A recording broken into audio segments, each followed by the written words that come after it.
talking about some of the issues presenting themselves to people in the Philippines, particularly migrant workers who are travelling all around the world. You were saying a huge number leaving the Philippines every day. That's true, and based from the statistics provided by the government agency, every day there are 5,000 Filipino migrant workers who is looking for the greener pastures both all over the world. So they're looking for jobs with money, better money. Where are they going in the world? Well, mostly it's in the area here in Abu Dhabi, in Dubai, or in this particular area of the Gulf.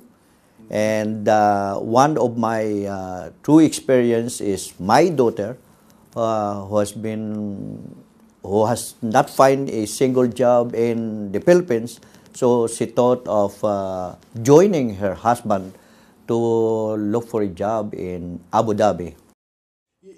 She has children? Yes, one boy and one girl, ages 8 and 7, and the response to that is being a grandfather. So I have to attend to the needs of my grandchildren. So they see their parents once every 2 years. 2 years. Tell us about the relationship between your church and the Anglican Communion. Why it's important for you? My advice to my daughter and to her husband and to my nephews. I have several nephews in Abu Dhabi and Dubai, and I told them not to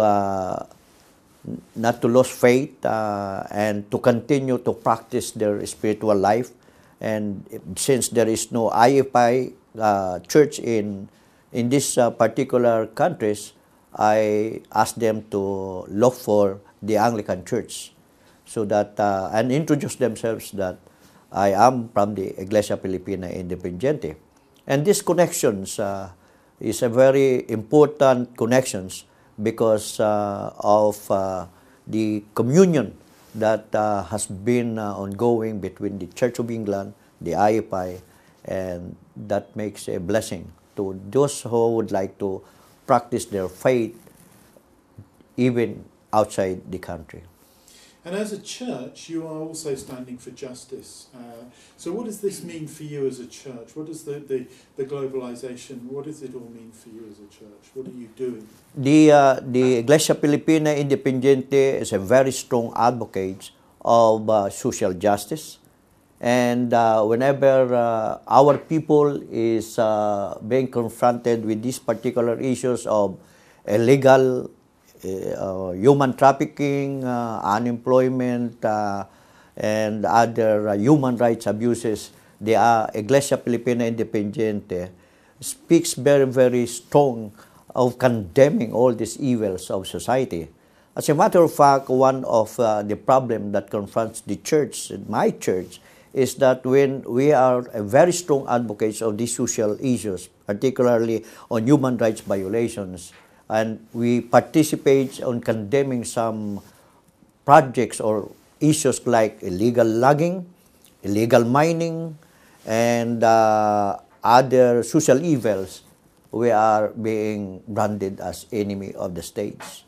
This is the very reason why some of our priests and bishops has been killed. Like, for example, the Obispo Maximo, my predecessors, has been killed inside the church.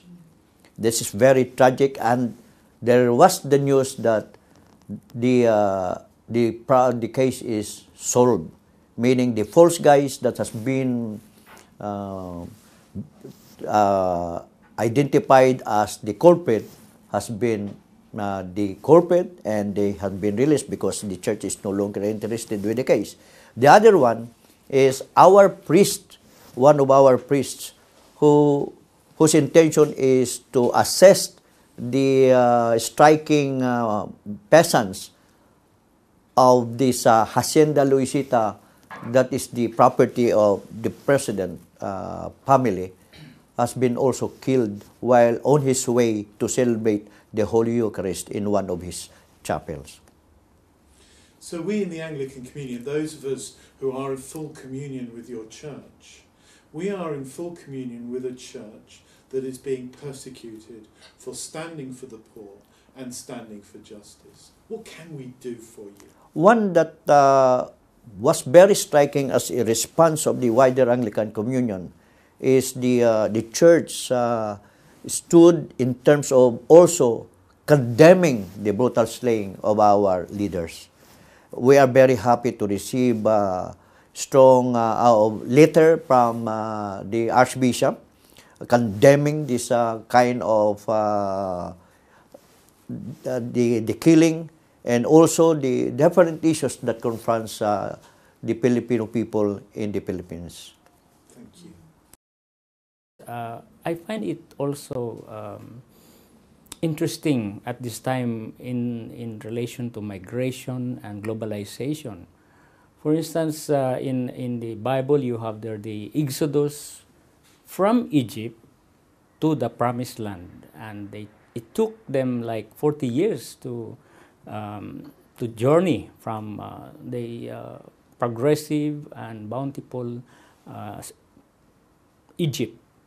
Now, at this time, I think it is like Exodus towards Egypt rather than out of Egypt, because a lot of people, like my countrymen, Filipinos, they would like to go to London, for instance, or America, or places where they find they will have greener pasture, and that has affected a lot of our families, affected our churches as well. And so the chaplaincy program that was explained by the Archbishop, and a lot of our efforts are also towards migrant workers, not only the nannies that are coming to London, for instance, or to Hong Kong, but also our seafarers who are around the world. They are also in need of our pastoral care because families are left behind. In fact, the conversation about seafarers' families is ongoing with the mission seafarers here in London.